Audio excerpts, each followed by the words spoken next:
దేవునికి స్తోత్రం. హల్లెలూయా.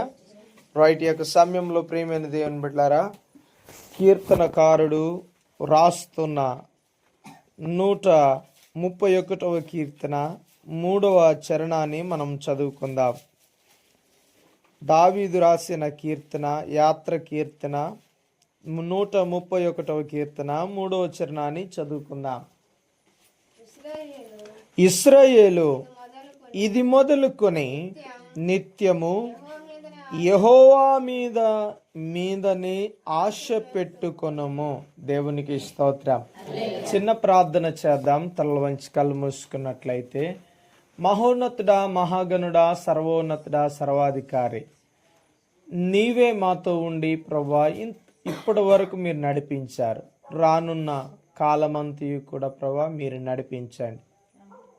నీ గొప్ప కార్యాలు ఈ స్థలంలో జరిగించండి. ముఖ్యముగా ప్రభువా తండ్రి, ఈ రాత్రి తండ్రి నీ యొక్క బిడలతో నాతో మీరు మాట్లాడి మహిమ పొందుకోమని ప్రార్థన చేస్తున్నా. ఈ రాత్రి ప్రభువా చక్కనైన ప్రభువా కూడికను ఏర్పాటు చేయడానికి మీరు ఇచ్చిన గొప్ప అవకాశాన్ని బట్టి వందనాలు చెల్లిస్తున్నా. చదవబడిన మాటను మా యొక్క వెనికిల్లో మీరు దీవించి ఆశీర్వదించండి. నీ చిత్తానుసారంగా నడిపించి మీరే ప్రభువా నాతో, నీ పిల్లలతో, ముఖ్యంగా కుటుంబంతో మాట్లాడమని యేసు నామంలో ప్రార్థించి వేడుకొనిచున్న పరమ తండ్రి, ఆమేన్. దేవునికి స్తోత్రం. హల్లెలూయా. దేవునికే మహిమ కలుగును గాక. ఆమేన్. ఇక్కడ ఒక విషయాన్ని మాట్లాడుతూ ఉన్నాడు. దావీదు రాస్తున్న యాత్ర కీర్తన ఇది. ఇశ్రాయేలు ఇది మొదలుకొని నిత్యము యెహోవా మీదనే ఆశ పెట్టుకొనుము. హల్లెలూయా. కుటుంబముతోనూ కూడి వచ్చిన మనందరితోనూ దేవుడు దావీదు ద్వారా రాయించిన కీర్తన ద్వారా మనతో మాట్లాడుతున్నాడు. ఇప్పటి వరకు మన ప్రయత్నాలు, మన పనులు ఏవైతే ఉన్నాయో అవన్నీ కూడా మనం చేశాం, కాదనట్లేదు. మనము జరగాలని ఆశపడ్డాం, తప్పేమి కాదు. కానీ ఇది మొదలుకొని ఇక నుండి మనం ఏం చేయాలంటే దేవుని మీదే ఆశ పెట్టుకోవాలి. దేవునికి స్తోత్రం. ప్రతి పరిస్థితుల్లో దేవుని వైపే చూడాలి. ప్రతి పరిస్థితికి దేవుడే సమాధానం ఇవ్వాలి.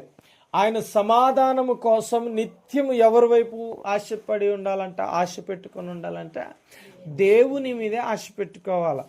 ఒకవేళ కలిగిన పరిస్థితులను బట్టి మనము దేని వైపు చూడడానికి వీల్లేదు. దేని వైపు చూసినా అది కేవలం ఏం చేస్తుందో తెలుసా? మనల్ని ఆశ పెడతదేమో కానీ ఆశను తీర్చేది కాదు. అయితే ఒక విషయాన్ని గుర్తు చేస్తూ ఉన్నాడు.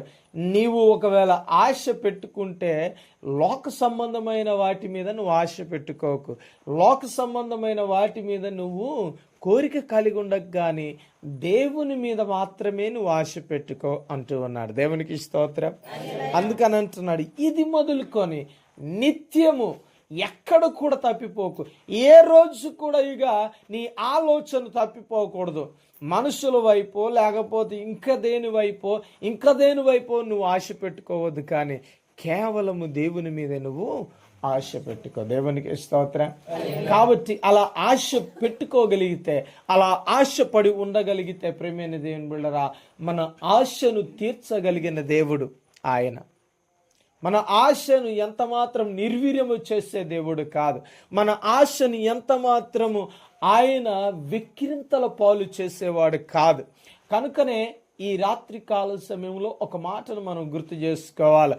దేవుని మీద ఆశపడి ఎంత మాత్రము కోరిక తీరక, లేక ఆ ఆశను తీర్చుకోకుండా ఎంత మాత్రం త్రోసివేసే దేవుడు కాదు. అందుకని ఏమంటాడు తెలుసా? నీ హృదయ వాంఛలు ఎరిగిన దేవుడు ఆయన. దేవునికి స్తోత్రం. నీ హృదయ వాంఛలు తీర్చగలిగిన దేవుడు ఆయన. కనుకనే నిత్యము మనము ఆయన మీదే ఆశ పెట్టుకోవాలి. చూడండి, ఎలాగూ మనము ఒకవేళ ఆశ పెట్టుకోగలిగితే ఆయన ఏం చేయగలుగుతాడు అనే విషయాలను కొన్ని మాటలు మనము చూసి మనం ముగించుకోవడానికి ప్రయత్నం చేద్దాం. చూడండి, అదే కీర్తన గ్రంథము 130వ కీర్తన 7వ చరణాన్ని మరొకసారి చదువుదాం. ఇశ్రాయేలు యెహోవా మీద ఆశ పెట్టుకొనుము, యెహోవా యొద్ద కృప దొరుకును, ఆయన యొద్ద సంపూర్ణ విమోచన దొరుకును. దేవునికి స్తోత్రం. ఇక్కడ 2 విషయాలు గుర్తు చేస్తున్నాడు. ఇక్కడ మాట్లాడుతున్నాడు ఇశ్రాయేలు ప్రజలకు లేక ఇశ్రాయేలు అనే యాకోబు యొక్క సంతానానికి తెలియపరుస్తున్న మాట ఈరోజు మనకు కూడా తెలియపరుస్తున్నాడు. ఏమని మాట్లాడుతున్నాడంటే, నువ్వు ఒకవేళ దేవుని మీద నువ్వు ఆశ పెట్టుకొని ఉన్నావా, అయితే యెహోవా యొద్ద ఆశపడిన వారు ఏం చేస్తారు తెలుసా, కృప పొందుకుంటారు అంటున్నాడు. దేవునికి స్తోత్రం. మనం ఆశ పెట్టుకోగలిగితే, దేవుని మీద మనం ఆశ కలిగి ఉన్నట్లయితే మనకు దేవుని యొద్ద ఏం దొరుకుతుందంట, కృప దొరుకుతుంది. దేవునికి స్తోత్రం. ఏండి ఏం దొరుకుతుందండి? కృప దొరుకుతుంది. కృప ఏంటో తెలుసా, మన సమస్యకు పరిష్కారం అండి. కృప ఏంటో తెలుసా, మనం ఎదురు చూసే దానికి ఇదిగో బహుమానం అండి. కృప ఏంటో తెలుసా, మనము దేని కొరకైతే వెతుకుతున్నామో అది మనకు సమాధానముగా లభిస్తుంది. దేవునికి స్తోత్రం. మన యొద్ద దేవుని కృప ఉన్నట్లయితే మనము ఏ రోజు కూడా నిరాశతో మిగిలిపోం. ఏ రోజు కూడా ఇదిగో మన జీవితాలలో అసమాధానంగా నింపబడదు. కారణం ఏంటో తెలుసా, ఇదిగో ఆయన కృప ప్రతి సమస్యకు పరిష్కారం. దేవునికి స్తోత్రం. కనుకనే ఆయన మాట్లాడుతున్న మాట ఏంటో తెలుసా, ఇదిగో నీకు కృప దొరుకుతుంది. ఇదిగో దేవుని మీద, యెహోవా మీద ఎందరైతే ఆశపడి ఉంటారో, ఇదిగో ఆశపడిన వారికి ఏం దొరుకుతుందంట, దేవుని యొద్ద కృప దొరుకును. రెండోదిగా అంటున్నాడు, ఏమని మాట్లాడుతుండో తెలుసా, మీకు విమోచన దొరుకుతుంది. ఇంతకాలం విమోచన లేక, ఇంతకాలం విడుదల లేక, ఇంతకాలం మీరు ఇదిగో ఆ బంధకాలలో కట్టబడి ఉన్నారు కదా, ఇదిగో దాని నుండి మీకేం చేస్తాను తెలుసా, విమోచన, విడుదల ఇస్తానని మాట్లాడుతూ ఉన్నాడు. దేవునికి మహిమ కలుగును గాక. ఈ రాత్రి ప్రియమైన దేవుని బిడ్డలారా, మన సమస్య ఏదైనా సరే విమోచన ఇచ్చువాడు ఆయన. అది ఆయన చిత్తానుసారమైన విడుదల ఇస్తాడు. ఇదిగో మనుషులుగా మనకు ఎన్నో ఆశలు ఉంటాయి, కానీ మనకు ఇదిగో ఆశ ఎలాంటిదై ఉండాలంటే దేవునికి ఇష్టమైనదై ఉండాలి. ఇంకొక మాట చెప్పాలంటే దేవుని చిత్తానుసారమైనదై ఉండాలి. కనుకనే ప్రియమైన దేవుని బిడ్డలారా, కొన్నిసార్లు మన జీవితాలలో మన ఆశలు నెరవేరవు. కారణం ఏంటంటే, కొన్నిసార్లు మనము దేవునికి దూరంగా ఉన్నప్పుడు, కొన్నిసార్లు మన జీవితాలు దేవునికి దూరంగా బ్రతుకుతూ ఉన్నప్పుడు దేవుడు మన కోరికలు తీర్చలేడు. అందుకనే ఈరోజు గుర్తు చేస్తూ ఉన్నాడు, మనం ఆయన చిత్తానుసారంగా ఉండగలిగితే ఇదిగో ఆయన అంటున్నాడు, ఆయన యొద్ద కృప దొరుకుతుంది. ఆ కృప ఏం చేస్తుందంటే మనకు విమోచన ఇస్తుంది. ఆ కృప ఏం చేస్తుందంటే మనకు సమాధానం ఇస్తుంది కదండి. ఈ లోకములో మనము దేని కొరకు చూస్తున్నామంటే సమాధానము కొరకు చూస్తూ ఉన్నాం. హల్లెలూయా. దేని కొరకు చూస్తున్నామండి? సమాధానం కొరకు. అనారోగ్యం ఉందంటే ఇదిగో స్వస్థత అనే సమాధానం కొరకు చూస్తూ ఉన్నాం. ఒకవేళ ఇదిగో ఏదైనా శత్రువు మన మీద ఇదిగో ఒకవేళ మూకుమ్మడిగా దాడి చేస్తున్నాడంటే ఇదిగో ఆ యొక్క సమస్య నుండి విడుదల కొరకు మనము ఆ సమాధానం కొరకు మనం ఎదురు చూస్తూ ఉన్నాం. అయితే ఇదిగో మన చుట్టూ ఎన్నో చిక్కు ప్రశ్నలు మన మధ్య ఉంటూ ఉన్నాయి, చిక్కు సమస్యలు మన జీవితాల్లో ఉంటూ ఉన్నాయి, ఎన్నో ఆటంకాలు మన జీవితాలకు ఎదురై ఉన్నాయి. వాటినన్నిటిని తొలగించగలిగింది ఏంటో తెలుసా? సమాధానమే. దేవునికి స్తోత్రం. ఆ యొక్క సమాధానము కొరకే మనం ఎదురు చూస్తూ ఉంటాం. కనుకనే దేవుడు ఈరోజు ఇదిగో కృప ద్వారా మీకేం చేస్తానని తెలుసా? విమోచన దయచేస్తానని మాట్లాడుతున్నాడు. కాబట్టి మనం మనుషుల యొద్ద మనం ఒకవేళ ఇదిగో ఏం దొరుకుతుందని ఆశపడితే ఇదిగో మనుషుల యొద్ద మనకు సమాధానము రాదు. ఒకవేళ మనం ధనాన్ని ఆధారం చేసుకొని దీన్ని పట్టుకొని వెళ్తే మనకు గొప్ప సమాధానం దొరికిద్ది అనుకొని మనం పరిగెత్తితే దాంట్లో కూడా మనకు సమాధానము దొరకదు. దానిని ఆశపడితే మనల్ని ఏం చేస్తుంది తెలుసా? ఇదిగో నడి సముద్రంలో మనల్ని ఏం చేస్తుంది? విడిచిపెట్టి వెళ్ళిపోద్ది. బంధువులు బలగాలు మన మధ్య ఉన్న, మనతో ఉన్న ఏది కూడా మనల్ని ఏం చేయదు. ఏ బంధు బలగం మనల్ని సమాధానముతో నింపవు. ఏమాత్రము మనకు పరిష్కారము దొరకదు. అందుకనే మనము ఆశ పెట్టుకోవలసింది ఎవరి మీద తెలుసా? దేవుని మీద. దేవునికి స్తోత్రం. ఈ కుటుంబం 2 సమస్యలను గురించి ఇప్పుడు పోరాడుతుంది. ఒకటి ప్రియమైన దేవుని బిడ్డలారా, ఇదిగో ఒకటి అనారోగ్య సమస్య నుండి విడుదల, రెండవదిగా ఆర్థిక సమస్య నుండి ఇదిగో విడుదల, మూడవది కూడా ఉందేంటో తెలుసా, ఇదిగో దావీదు యొక్క వివాహం గురించి కూడా మీరు జ్ఞాపకం చేసుకోవాలి. దేవునికి స్తోత్రం. ఈరోజు ప్రియమైన దేవుని బిడ్డలారా, ఈ సమస్యలన్నీ వారిని వెంటాడుతూ ఉన్నాయి. అయితే సమాధానం ఎక్కడ దొరుకుతుందో తెలుసా, దేవుని యొద్దే దొరుకుతుంది. దేవునికి స్తోత్రం. గట్టికి చెప్దామా, దేవునికి స్తోత్రం. ఎక్కడ దొరుకుతుందో తెలుసా, మనుషుల మధ్య దొరకదు, మనుషులలో నుండి దొరకదు. ఎక్కడ దొరుకుతుందో తెలుసా, దేవుని యొద్ద, బంధువుల యొద్ద దొరకదు. అదే రీతిగా ప్రియమైన దేవుని బిడ్డలారా, ఇదిగో మనకు ఒకవేళ ఇదిగో ఈ యొక్క ఉన్న దానిని బట్టి మనకు దొరుకుతుందంటే అక్కడ కూడా దొరకదు, దేవుని యొద్ద మాత్రమే దొరుకుతుంది. దేవునికి మహిమ కలుగును గాక. అందుకనే నువ్వు నిత్యము నిరంతరము ఇక నుండి నువ్వు ఎవరి మీద ఆశపడి ఉండాలో తెలుసా, దేవుని మీద ఆశపడి ఉండాలి. అయ్యో మా సమస్య తీరట్లేదని ఒకవేళ మనుషుల మధ్యకి వెళ్ళి, బంధువుల మధ్యకి వెళ్ళి, రక్త సంబంధుల మధ్యకి వెళ్ళి ఇదిగో ఎన్నోసార్లు మనం మొరపెట్టి ఉండవచ్చు, ఎన్నోసార్లు చెప్పి ఉండవచ్చు.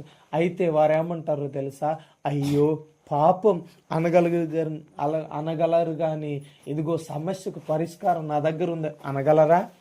అనలేరండి, ఎవరు కూడా చెప్పలేరు. కనుకనే ప్రియమైన దేవుని బిడ్డలారా, మనము ఇక్కడ నుండి ఆశ పెట్టుకోవాల్సింది అంటే చెప్పుకోవాల్సింది మరీ ఎక్కువగా ఎవరి దగ్గర తెలుసా, దేవుని యొద్ద. దేవునికి స్తోత్రం. అందుకని అంటూ ఉన్నాడు, ఇక మీదట మీరు యెహోవా మీద ఆశ పెట్టుకొనుడి అంటున్నాడు. దేవునికి స్తోత్రం. రెండోదిగా ఏమన్నాడు, మొట్టమొదటిగా ఏమన్నాడండి, ఇదిగో యెహోవా యొద్ద మీకు కృప, అదే రీతిగా విమోచన దొరుకును. దేవునికి స్తోత్రం. చూడండి, అదే కీర్తన గ్రంథము చూడండి, 107వ కీర్తన రైట్, 107వ కీర్తన 9వ చరణాన్ని చదువుకుందాం. 107వ కీర్తన, ఆయన మీద ఆశపడినట్లయితే మరి మనకేం దొరుకుతుంది అనే విషయాన్ని గుర్తు చేద్దాం.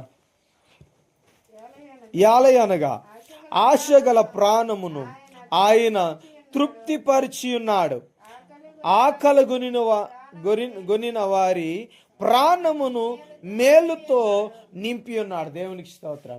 చూడండి, ఇక్కడ కూడా రెండు విషయాలు గుర్తు చేస్తున్నాడు. ఏదైతే ఆశ కలిగిన ప్రాణం ఉందో, ఇందాక ఒక మాట మాట్లాడాం, ఎందుకు ఆశ పెట్టుకోవాలంటే ఆయన తృప్తిపరచగలిగిన వాడు. ఎందుకు ఆశపడాలంటే మన ప్రాణానికి ప్రియమైన దేవుని బిడ్డలారా, ఆయన మేలుతో నింపేవాడు. దేవునికి స్తోత్రం. ఏమండి, దేవుడు ఏది ఇచ్చినా ఎలాంటిది ఇస్తాడంట, మేలైనది ఇస్తాడు. దేవునికి స్తోత్రం. ఇంకొక మాట ఉంది ఇక్కడ, ఏమన్నాడు తెలుసా, మీరు తృప్తి చెందేలాగా ఇస్తాడు. దేవునికి స్తోత్రం. ఏమండి, కొంచెం ఇచ్చో లేకపోతే ఇక చాలా ఇంతే ఉంది నా దగ్గర అని చేతులు దులుపుకునేవాడు కాదు. మనకు ఆయన ఇచ్చే మేలు ఎలాంటిదో తెలుసా, మన యొక్క హృదయాలు, మన ప్రాణము తృప్తి చెందేలాగా ఇస్తాడు. దేవునికి స్తోత్రం. దేవుడు ఎలాగిస్తాడంట, మన ప్రాణానికి తృప్తి చెందేలాగా ఇస్తాడు. అందుకనే మనం ఏం చేయాలి తెలుసా, ఎక్కువగా దేవుని సన్నిధిలోనే మనం ఎక్కువగా ఆశ పెట్టుకోవాలి. హల్లెలూయా. ఎక్కువగా ఎవరి మీద డిపెండ్ అవ్వాలా, దేవుని మీదే డిపెండ్ అవ్వాలా, దేవుని మీదే ఆధారపడాలి. అప్పుడే ఆయన ఏం చేస్తాడు తెలుసా, మనము తృప్తి చెందేలాంటి మేలుకరమైన కార్యాలు చేస్తాడు. హల్లెలూయా.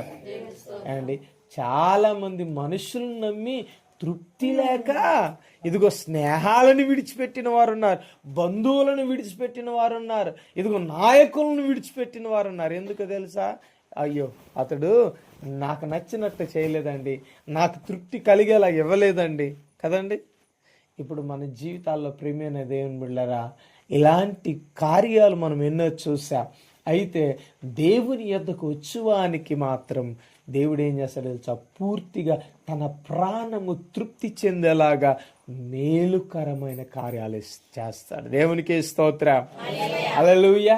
కాబట్టి ప్రియమైన దేవుని బిడ్డలారా, ఈ రాత్రి ఒక విషయాన్ని మనం గుర్తు చేసుకోవాలి, మేలైనది ఇస్తాడు. ఆయన మీద ఆశపడి ఉన్నట్లయితే, ఆయన మీద మనం నిత్యం ఆశ కలిగి ఎదురు చూస్తే ఏం చేస్తాడంటే ఆయన మనకు ప్రియమైన దేవుని బిడ్డలారా మేలైన కార్యాలు చేయడానికి ఆయన ఇష్టపడుతున్న దేవుడు, ఆయన ఇదిగో చేయగలిగిన దేవుడు. కాబట్టి మనల్ని ఎంత మాత్రం ఇదిగో నేను తృప్తిపరచలేనురా అని ఎవరికి కూడా ఎంత మాత్రం కూడా దేవుడు చెప్పనేరడు. కాబట్టి ప్రియమైన దేవుని బిడ్డరా, అందుకని ఆయన అంటున్నారు, ఇదిగో నేను కార్యము చేయకుండానట్లు నా చేతులేమి కొరచ కాలేదు అంటూ ఉన్నాడు. ఇదిగో నేను మిమ్మల్ని బాగు చేయకుండానట్లు చూడకుండానట్లు ఇదిగో నా యొక్క చూపే మందం కాలేదు. ఎందుకో తెలుసా, నొల్లక ఉండడానికి నా యొక్క చెవులేమి మందము కాలేదు. కాబట్టి ప్రియమైన దేవుని బిడ్డలారా, ఈ రాత్రి మనము అర్థం చేసుకోవాలి, దేవుని మీద మనము ఆశ పెట్టుకోవాలి. దేవునికి స్తోత్రం. మనం నమ్ముకున్న దేవుని మీద మనం ఆశపడట్లేదు, ఆశ కలిగి ఉండట్లేదు. ఎందుకు తెలుసా, కనపడే వాటి మీద మనం ఎక్కువ ఆధారపడుతున్నాం. కనిపించి మన వెంట వచ్చే వాటి కొరకే మనము ఆలోచన చేస్తూ ఉంటాం. మనకు దూరంగా కనపడేవి ఏవైతే ఉన్నాయో అవి చాలా గొప్పవి అనుకుంటూ ఉంటాం. కానీ దేవుడు మనకు కనపడట్లేదు కదా, కనపడకుండా ఆయన కార్యాలు చేస్తున్నాడు కదా, అది మాత్రం మనం గ్రహించలేకపోతున్నాం. అందుకనే ఈ రాత్రి దేవుడు ఒక విషయాన్ని గుర్తు చేస్తున్నాడు, నీవు దేవుని మీద నిత్యము ఆశ కలిగి ఉండాలి. దేవునికి స్తోత్రం. అది ఎలాంటి సమస్య అయినా ప్రియమైన దేవుని బిడ్డలారా ఆయన పరిష్కారం ఇస్తాడు. మనం వెతకవలసింది ఎట్లా తెలుసా, మనం మోకాళ్ళ మీద ఉండి వెతకాలి. దేవునికి స్తోత్రం. ఏమండి, నీ సమస్యకు దేవుడు పరిష్కారం ఇస్తాడు. ఏమండి, అంతేనా? మనుషుల వైపు చూసి అయ్యో ఆ పెద్దయ్య గారు వచ్చి ఉంటే బాగుండునే అని దాని వైపు చూస్తున్నా, అర్రే అక్కడ అద్భుత కార్యాలు జరుగుతున్నాయంట, వారి దగ్గరికి ఒక్కసారన్నా ఒకవేళ వెళ్తే ఇదిగో అద్భుత కార్యం ఉండేదేమో అని ఆలోచిస్తూ ఉంటాం కదండి. అయితే పలానా చోట ఇదిగో ఆశ్చర్య కార్యాలు జరుగుతున్నాయని విన్నప్పుడు మనుషుల యొక్క ఆలోచనలన్నీ దేవుని మీద నుండి ఎటువైపు వెళ్తున్నాయి తెలుసా, ఇదిగో స్థలాల మీద, మనుషుల మీద, ఇదిగో ఆ వ్యక్తుల మీదకి వెళ్ళిపోతుంది. అందుకనే దేవుడు ఈరోజు స్పష్టంగా తెలియపరుస్తున్నాడు, ఏంటో తెలుసా, నీవు దేవుని మీద ఎక్కువగా ఆశ పెట్టుకోవాలి. దేవునికి స్తోత్రం. కాబట్టి మీరు మోకాళ్ళ మీద ఉండి అడిగినట్లయితే దేవుడు తీర్చక తప్పదు, తీర్చక మానడు. కనుకనే ప్రియమైన దేవుని బిడ్డలారా మనం ఆశ పెట్టుకోవాల్సింది ఎవరి మీద తెలుసా, దేవుని మీదే. దేవునికి స్తోత్రం. చూడండి, మరొక విషయాన్ని గుర్తు చేస్తాను. ఇదిగో కీర్తనల గ్రంథంలోనే 172 వచనం, 174 వచనం, 174 వచనం, 119వ కీర్తన 174వ వచనాన్ని చదువుకుందాం. రైట్. యెహోవా నీ రక్షణ కొరకు నేను మిగుల ఆశపడుచున్నాను, నీ ధర్మశాస్త్రము నాకు సంతోషకరము. హల్లెలూయా. చూడండి, మరొక విషయాన్ని గుర్తు చేస్తున్నాడు. ఏమని మాట్లాడుతున్నాడు అంటే, యెహోవా నీ రక్షణ కొరకు నేను ఆశపడి ఉన్నాను. ఏంటంట ఆశపడింది ఎందుకయ్యా అంటే, ఆశ పెట్టుకోవాలి ఎందుకయ్యా అంటే ఆయన రక్షణ కొరకు. దేవునికి స్తోత్రం. అండి, ఎవరి రక్షణ కొరకు అండి? ఆయన ఇచ్చే రక్షణ కొరకు. హల్లెలూయా. ఒకవేళ హాస్పిటల్స్ మనకు కొంతకాలమే రక్షణ ఇవ్వచ్చు. ఏమండి, మనకు ఒకవేళ ఏదైనా ప్రయత్నం చేస్తే ఆ ప్రయత్నం కొంతకాలమే మనకు రక్షణ ఇవ్వచ్చు. ఏమండి, మనకు ఒక ఇల్లు ఉందనుకోండి, ఆ ఇంటి చుట్టూ రక్షణ కావాలంటే మనం ఒక కంచె కడతాం. ఇంకొక మాట చెప్పాలంటే గట్టిగా ప్రహరీ కడతాం. ఏమండి, కంచెకు ప్రహరీకి ఎంత తేడా ఉంటుందండి? కంచె కొన్ని సంవత్సరాల్లోనే, నిజం చెప్పాలంటే కొన్ని రోజుల్లోనే ఏం చేస్తుంది, అది పాడైపోద్దండి. అందుకని అది పాడైపోకుండా ఉండడానికి మనం ఇంకొంచెం స్టాండర్డ్గా కట్టాలండి. నాకు రక్షణ, నా ఇంటికి రక్షణ కావాలని ఏం చేస్తాం తెలుసా, మనము ప్రహరీ కడతాం. ఏం కడతామండి? సిమెంట్ వేసి రాయి వేసి ఏం చేస్తాం, కొంచెం బలంగా ఉండాలా. అండి, కొన్ని సంవత్సరాలు స్థిరమైన ఇదిగో ఆ రక్షణ కావాలని ఏం చేస్తున్నాం తెలుసా, మనం ప్రహరీ కడుతూ ఉన్నాం. అయితే నేను చాలా ఇళ్ళ దగ్గర చూశాను. ఏంటో తెలుసా, కొన్ని రోజులకి ఆ ప్రహరీలు కూడా పగిలిపోయి కూలిపోయిన పరిస్థితులు. అండి బలమైన ఈదురుగాలులు వచ్చినప్పుడు ఏమండి బలమైన ఒకవేళ తుఫాన్లు వచ్చినప్పుడు, బలమైన వరదలు వచ్చినప్పుడు ఆ ప్రహరీ గోడలైనా ఆ ఇల్లైనా ఇదిగో కొట్టుకుపోయి ఇదిగో పడిపోయిన పరిస్థితులు ఉన్నాయి కదండి. అదేమని ఆలోచన చేశారంటే కుటుంబం ఇది మమ్మల్ని సంరక్షిస్తుంది, మాకు రక్షణ ఇస్తుందని నమ్మారు. కానీ వరద వచ్చి ఏం చేసిందో తెలుసా? దానిని పడవేసింది. అయితే ప్రియమైన దేవుని బిడ్డలారా, మనకు కూడా స్థిరమైన రక్షణ ఇవ్వగలిగిన వాడు ఎవరో తెలుసా? దేవుడు. దేవునికి స్తోత్రం. ఆయన ఏం చేశాడంటే మనల్ని ఇక్కడ యాకోబు ఇశ్రాయేలు ప్రజల గురించి మాట్లాడుతూ ఆ యొక్క ఇశ్రాయేలు ప్రజల గురించి తెలియపరుస్తూ దేవుడు ఒక మాట తెలియపరిచారు. ఏంటంటే గ్రద్ద రెక్కల మీద వారిని మోసినట్లు ఏంటంట ఆ యొక్క ఐగుప్తులో నుండి వారిని మోసుకొని వచ్చాడట. దేవునికి స్తోత్రం. ఏమండి గ్రద్ద తన పిల్లల్ని ఏం చేస్తుందంట? తన రెక్కల మీద వేసి సంరక్షిస్తుందంట. అలాగ వేసి వారిని సంరక్షిస్తూ ఏం చేస్తుందో తెలుసా? వాటికి నడక నేర్పుతుంది, వారికి వేటాడడం నేర్పుతుంది, వాటికి ఎగరడం నేర్పుతుంది, వాటికి బ్రతకడం నేర్పుతుంది. ఈరోజు దేవుడు కూడా మనల్ని ఏం చేశాడంటే గ్రద్ద రెక్కల మీద ఏం చేస్తాడు తెలుసా? మనల్ని నడిపిస్తూ ఉన్నాడు. ఏమండి గ్రద్ద పిల్లలకి ఏమైనా మళ్ళీ అపాయం ఉంటుందా? అలాంటి సమయంలో ఏదైనా కీడు వస్తుందా? ఏమండి ఎందుకో తెలుసా? గ్రద్ద దగ్గర ఉంటే ఈ గ్రద్దే పెద్ద కీడు అని వాటికి తెలుసు కాబట్టి దాని దగ్గరికి దాని మధ్యకి వెళ్ళామని అనుకో, అదేం చేస్తుంది? నన్ను చంపి తినేస్తుంది కదండి. గ్రద్ద గురించి మనందరికీ తెలుసు, అది పక్షిరాజు.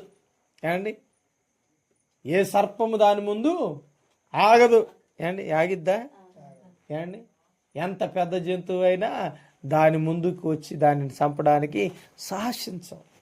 అందుకనే పక్షిరాజు తన బిడల్ని ఏ రీతిగా గ్రద్ద రెక్కలు ఏ రీతిగా తన మీద వేసి మోసుకొని వెళ్తుందో, ఇదిగో మనమందరం ఆరాధించే దేవుడు ఈరోజు మనల్ని ఏం చేస్తాడు తెలుసా? అలాగ సంరక్షించి, అందుకని అన్నాడు ఏమని తెలుసా? నీ రక్షణ నాకు దయచేయి ప్రభు, ఆశపడుతున్నాను నీ రక్షణ కావాలని. అందుకని అన్నాడు ఆశపడిన వారికి దేవుడు రక్షణ కలగ చేస్తాడు. అందుకని ప్రియమైన దేవుని బిడ్డలారా, ఆశతో అడుగుతూ ఉన్నారు ఇశ్రాయేలు ప్రజలు, ప్రభువా మమ్మల్ని విడిపించువా, మా దోషములు క్షమించువా అని వారు అడిగినప్పుడల్లా దేవుడు వారిని సంరక్షిస్తూ నడిపించాడు. దేవునికి స్తోత్రం. కాబట్టి మనము నిత్యము దేవుని మీద ఆశ కలిగి ఉండాలి. ఎప్పుడు వరకు అంటే మన ఆశ తీరేంత వరకు. దేవునికి స్తోత్రం. మనము ఆశ తీర్చుకునేంత వరకు మనం ఏం చేయాలి తెలుసా? ఆయన మీదే మనము ఆశ కలిగి మన ఆత్మీయ జీవితాన్ని ముందుకు నడిపించాలి. అప్పుడే ప్రియమైన దేవుని బిడ్డలారా మనల్ని ఏం చేస్తాడు తెలుసా? ఎత్తైన శిఖరముల మీద నిలబెడతాడు. దేవునికి స్తోత్రం. ఉన్నతమైన సాక్షులుగా నిలబెడతాడు. ఉన్నతమైన ఉద్దేశాలు మనలో నెరవేరుస్తాడు. అప్పుడే మన జీవితాలను ఆయన ఏం చేస్తాడు తెలుసా? పరిపూర్ణం చేస్తాడు. దేవునికి స్తోత్రం. కాబట్టి పరిపూర్ణమైన విశ్వాసము కలిగి మనం ముందుకు నడుస్తూ ఆయన ఉద్దేశాలను మనం నెరవేరుస్తూ ఇదిగో ఆయన చిత్తం మీద గ్రహించి దాన్ని స్వీకరించడానికి కుటుంబము అదే రీతిగా కూర్చొని మనమందరము సిద్ధపడదాం. అటు రీతిగా ఇదిగో మన యొక్క హృదయాలను సిద్ధపరుచుకొని, ముఖ్యంగా మీ హృదయాలను సిద్ధపరుచుకొని మీరు మీ దేవుణ్ణి అడిగినట్లయితే మీ ఆశను దేవుడు తీరుస్తాడు. దేవునికి స్తోత్రం. కాబట్టి ఈ మాటల్లో ఉన్న సత్యాన్ని గ్రహించి వాక్యానుసారంగా మీరు మీ యొక్క కుటుంబము దేవుని వైపు ఆశ కలిగి ఉండాల్సిందిగా ప్రేమపూర్వకం కోరుతూ కొద్ది మాటలు దేవుడు దీవించును గాక. ఆమేన్. ప్రార్థన చేసుకుందాం. తలలు వంచి కళ్ళు మూసుకున్నట్లయితే చిన్న ప్రార్థన చేద్దాం. ప్రభువా, ఈ రోజు నుండి నేను మనుష్యుల వైపు చూసి ఆశపడడం కాదు, కానీ ఆయా మనుష్యులు ఇచ్చే దాని కొరకు నేను ఆశపడడం కాదు, కానీ నీ వైపు చూస్తూ తండ్రి వాక్యం విన్నాం ప్రభువా, నిత్యము నీ మీద ఆశపడి ఆశతో మేము ఎదురు చూడాలని ప్రభు మీరు మాట్లాడారు. యెహోవా మీదే నీ ఆశ ఇదిగో పెట్టుకో. యెహోవా మీదే నువ్వు ఆశ కలిగి ఉండు. ఆయన మాత్రమే నిన్ను విడిపించగలిగిన వాడు. ఆయన మాత్రమే కృప, ఆయన యొద్ద మాత్రమే కృప దొరుకుతుంది. ఆయన యొద్ద మాత్రమే విమోచన దొరుకుతుంది. ఆయన యొద్ద మాత్రమే ఇదిగో నీకు రక్షణ దొరుకుతుంది. ఆయన యొద్ద మాత్రమే తృప్తి పరచగలిగిన మేలు దొరుకుతుందని ప్రభు మీరు మాట్లాడారు. ఇదే నాన్న ప్రభా, నీ యొక్క బిడలు ప్రభా ఏ ఆశ కలిగి ఉన్నారో ఆ ఆశను తీర్చయా. ఇదిగో నా ఆశ ఇది, నా ఆశ ఇది ప్రభా అని అడుగుతావా, ప్రార్థన చేస్తావా? వాక్యాన్ని విన్నాం, ఈ చిన్న మాట అడుగుదాం. ప్రభా, ఆశ కలిగిన ప్రాణాన్ని తృప్తిపరచగలిగిన దేవుడేవు నీవు. నా ప్రాణాన్ని ప్రభా తృప్తిపరిచే దేవుడు నువ్వు. కాబట్టి నీ వైపే అయా, నీ మీదే నేను ఆశ కలిగి ఇదిగో నా ప్రాణాన్ని తృప్తిపరచు ప్రభా అని ప్రార్థన చేస్తావా? ప్రార్థన చేసుకుందాం. మహోన్నతుడా, సర్వాధికారి, సర్వ సృష్టికర్త, ఈ రాత్రి కాల సమయంలో ఆయా విన్న వాక్యాన్ని బట్టి మా ఆత్మీయ జీవితాలలో ప్రభా నీ మీద ఆశ కలిగి నీవే ప్రభా మమ్మల్ని నడిపించగలిగిన వాడవని నిత్యము నీ వైపు చూసే భాగ్యాన్ని, కృపను దయచేస్తూ రమ్మని ప్రార్థన చేస్తూ ఈ రాత్రి నీ మాటలను తండ్రి విని ఉన్నాం. మా యొక్క హృదయాలను బలపరుచుకొని స్థిరపరుచుకొని ముందుకు నడిపే భాగ్యాన్ని, కృపను దయచేస్తూ రమ్మని ప్రార్థన చేస్తూ విన్న వాక్యం మా యొక్క హృదయాల్లో భద్రపరుచుకునే భాగ్యాన్ని దయచేయమని యేసు నామములో ప్రార్థించి వేడుకొనిచున్నాం పరమ తండ్రి. ఆమేన్.